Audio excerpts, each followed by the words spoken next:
Hello and welcome to this course. Today is the day first of second week. In the last week, we looked at the symmetry elements of any given structure, and we also looked at the basic mathematical framework called group theory. We learned how to form a group, what are the requirements, and we tried out a few simple problems, and also we learned how to find out the symmetry elements of any given molecule. So the main idea of this week's lecture, and to some extent for the following week also, is to classify the molecules and their symmetry elements in terms of a particular mathematical framework called group. So what we would learn in this particular week is how to find a point group, so-called symmetry point group, for any given molecular structure, or in that way any given structure, so that we can classify different molecules under different type of this groups, and utilize that to find out different other properties. So let's get started. First, we will look at today how to find out the symmetry operations from the symmetry element for any given molecule. Okay, so our aim is to find out all the symmetry operations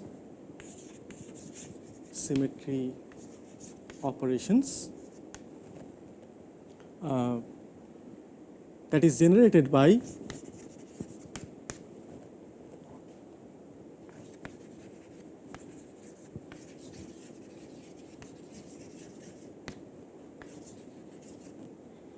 a given symmetry element.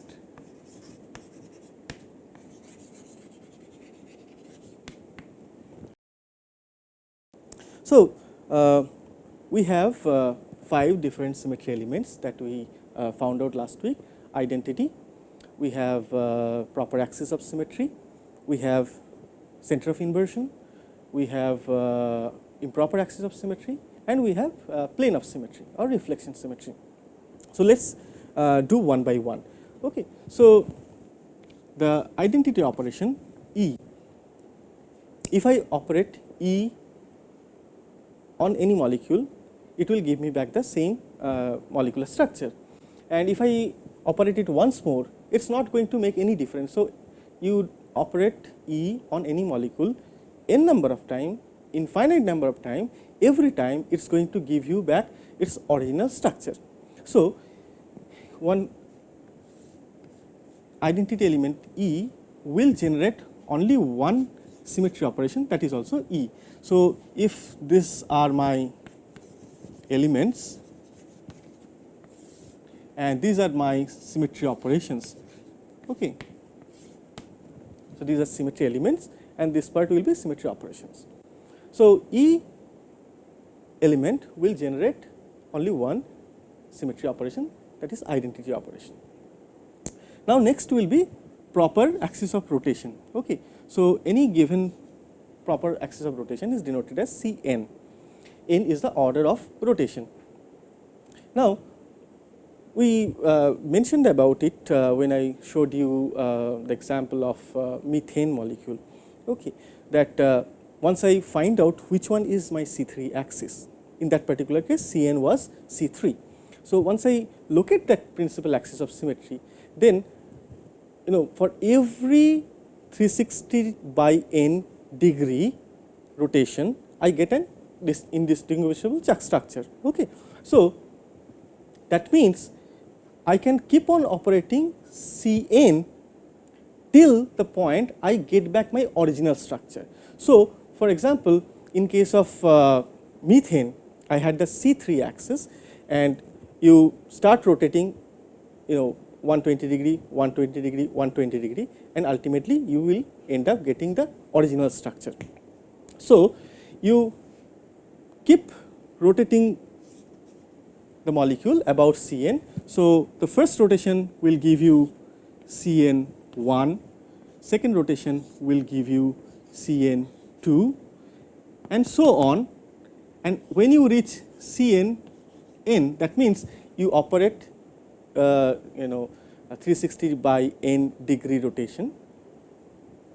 For n a time, you will get back the original structure. So, for any given Cn, you can generate n number of operation. Now, out of this n number of rotational symmetry operation, this nth rotation will actually give you back the original structure. So, operating Cn on any molecule will mean that you are as if operating identity operation. So, Cn is nothing but identity. So, that already we have one. So, in that sense, what we mean is for a Cn symmetry element, I can generate Cn n minus 1. So, the total number is Cn operations. You can generate n minus 1 operations, right, starting from Cn1, which is normally written as Cn, to Cn n minus 1. You do not have to go to Cn because it gives you identity operation. All right. So, next let us worry about sigma plane. So, sigma plane is a symmetry element in a given molecule. Sigma is what it does. It reflects any molecular structure, okay, across that plane. So, if you operate sigma, you get an indistinguishable structure. If you again operate sigma on that, what you get? You get the original structure black. It is as good as like you are standing in front of a mirror. Okay, your left and right hand will be interchanged. Now, if you have another mirror on your back, the reflection of the first mirror will go there, and you will see your right hand is on the right side only. Okay, so you get original structure back. So, if you operate sigma twice, it acts just like an identity operation. So, in that sense, sigma will generate only one operation, and that is also called sigma. Okay. Now, what about center of inversion I? So, center of inversion I, when we operate the symmetry, we call it it's an inversion symmetry operation. So, that is also written by I. So, all the symmetry elements and symmetry operations, they have the same symbols. Okay. In case of operations, you keep on doing the operation as many times as you can until unless you reach identity. So, for inversion operation, what you have, you just invert the any particular given point in a body, right. So, that means if you have one molecule which has a center of inversion, which is actually called as centrosymmetric molecule, because this is center of symmetry also. So, if you have a molecule which is centrosymmetric, meaning having I, then any given point at in any particular coordinate will be exactly inverted. So, if you have a coordinate x, y and z, then passing through this center of inversion, you will get minus x, minus y, minus z. Now, you see, after doing inversion operation, you come from x, y, z to minus x, minus y, minus z. If you again operate I on this one, what will happen? This will now go here. So, first I, it takes it here, second I takes it back into the original place. So, that means if you apply I twice, it is as good as an identity operation. So, I also we can see generate only one operation, that is just one inversion. Now, we are left with the last one, that is improper axis of symmetry and the symmetry operations generated by this symmetry elements. Now, here the things are a little bit different. This number of operations that you can generate is very much dependent on whether it is n is even or n is odd. Now, what we will do, we will we'll find out how many operations this Sn can generate when n is even. Okay? So,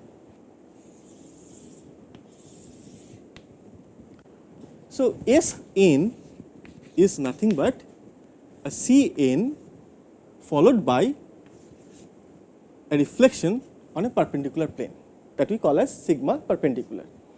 Okay. So, now when n is even, let us take a particular example. Okay. So, I will take S4, that is equals to C4, that means a rotation by 90 degree followed by sigma. I am omitting, I am not using this perpendicular anymore because this is perpendicular plane. So, for simplicity I am not writing this perpendicular anymore, I am just writing sigma, but remember this is a perpendicular plane, perpendicular to this C4. Okay. So, now I operate S4 once, that is this. If I want to operate S4 second time, then it is S4 2, which is nothing but C4 sigma 2, all right. So, which I can write simply here C4 2 sigma 2. Now, we have already seen that sigma, if it is applied twice, it generates identity, right. So, identity means I do not have to write anything here, because identity operation will end up giving the same structure, the identical structure. Okay. So, this means equals to C4 2. Now, think about this, C4 when it is operated twice, that means 90 plus 90, 180 degree. I can actually have axis which is C2 here. C2 will transfer the molecule, rotate the molecule by 180 degree. So, C4 2 is nothing but C2. So, I have generated this one, this is a symmetry operation by itself, and this one S4 2 generates another operation C2. Similarly, if I go to S4 3, without doing all these things, I can now write, I can jump the steps. So, it will be C4 3 and sigma 3 means sigma followed by another sigma. So, 2 sigma will give you E. So, you have E followed by sigma means sigma. So, I have this. This is also a unique operation, right. Now, if I can just rub this part,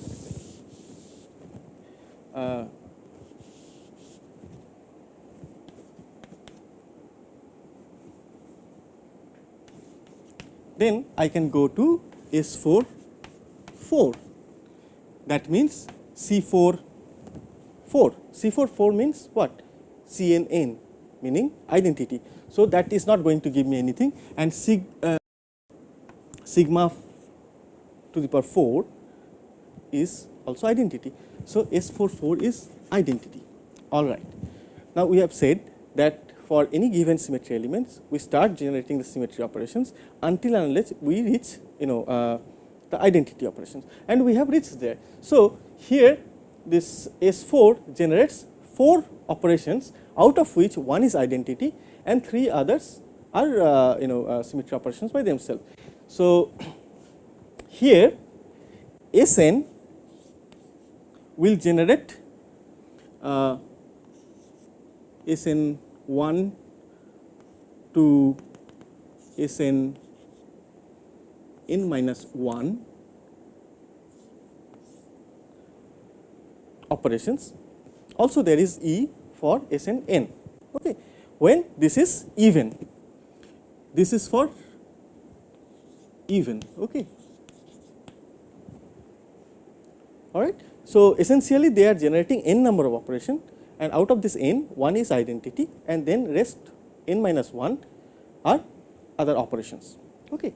So this is pretty much like the Cn. Cn also does a similar thing. Now let's see what happens in case of when n is odd. Okay.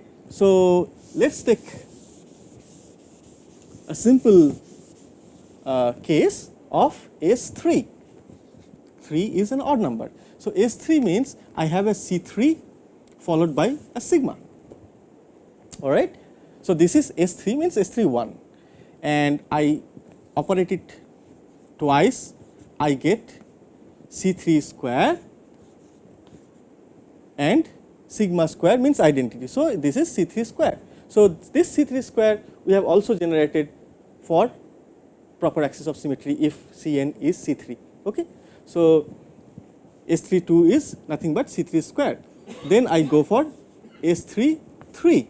This is C3 3 meaning identity, okay, and sigma 3 means sigma. So S3 3 generates a sigma. Okay. So this is true for any odd order of improper axis of symmetry. When I operate it in a way like when Sn n, I generate a sigma when n is odd. This is true irrespective of any order. If I take S5, then S5 5 is sigma. It's easy to find out because S5 5 means C5 5 sigma 5. Sigma 5 will generate sigma and C5 5 will generate E. So you end up with only sigma. All right, move on to S3 4 because we have not reached identity yet. So we will see what is it. So C3 4 means C3 3, if I expand this one, C3 4 sigma 4, sigma 4 is identity. So you have essentially sigma 3 3 and sigma 3, which is, this is identity. So we are left with only C3. So I can write here that S3 4 is nothing but sigma is C3. All right. S3 5 is C3 5 meaning C3 3 and C3 2. C3 3 is E, so I am left with C3 2, and sigma 5 odd number, so it will end up giving me sigma. This is also a new operation that is not present here. Okay. And if I go to S3 6, I have C3 6 means C3 3 followed by C3 3. So two identities I am getting, and sigma 6 even number, it will generate only E. So S3 6 is E. So what I get here, for an odd number of n, Sn will generate total 2n number of operations. Okay. Out of this 2n, one is identity as ever. So here I get Sn1 to Sn 2n minus 1. These are independent symmetry operations, and the 2nth number is nothing but identity. Now also you see here there are important thing that I already mentioned, that Sn equals to sigma for n equals to odd. All right, and in this particular case you see this S for when n is odd, Sn will definitely have an Cn. Okay. So this is an important consequence, and if you remember what I did for Sn when n is even, that Sn when n is even, Sn will make sure that you have an Cn by 2. Okay. So if you go back to the previous case of Sn when n is even, you can verify that one. So this is the case of Sn when n is odd. So Sn even will generate n number of operations, out of which n minus 1 number of are independent and nth one is the identity, whereas Sn when n is odd, you get generate 2n number of operation where one is identity. Okay. So fine, we will need these things very soon. So we found out how to get the symmetry operations or how to generate the symmetry operations from a given symmetry element, okay, for all identity, proper axis of symmetry, reflection symmetry, inversion symmetry and improper axis of symmetry. All right. Now next thing we should learn is how to combine the symmetry operation, or in other words,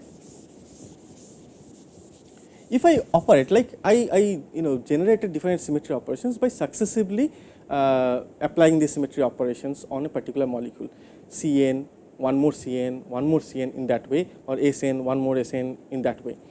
Now what I did here is, so we are going to learn about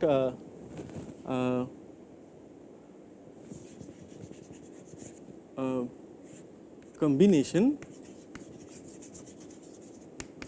of symmetry operations. Okay. So in the last case what we did, we operated Cn and then again we operated Cn. Now what happened if I operate say Cn followed by I? What will happen if I have sigma? We have seen that if I operate same sigma plane twice, then I get back the identity. Now if I have a case where I have two different sigma, okay, for example, I take this molecule water, right? So here I have two different plane, one is containing this molecule as a whole, all the atoms. So this plane of this board will constitute one sigma. So let's call this one as sigma, and then another one which will be perpendicular to this plane, right, cutting this molecule into halves. Let's call this as sigma b prime. Now my question is, what will happen if I operate sigma b and then sigma b prime? What is the result? I should know that. Okay. So essentially what I am asking is, what will be the result of a binary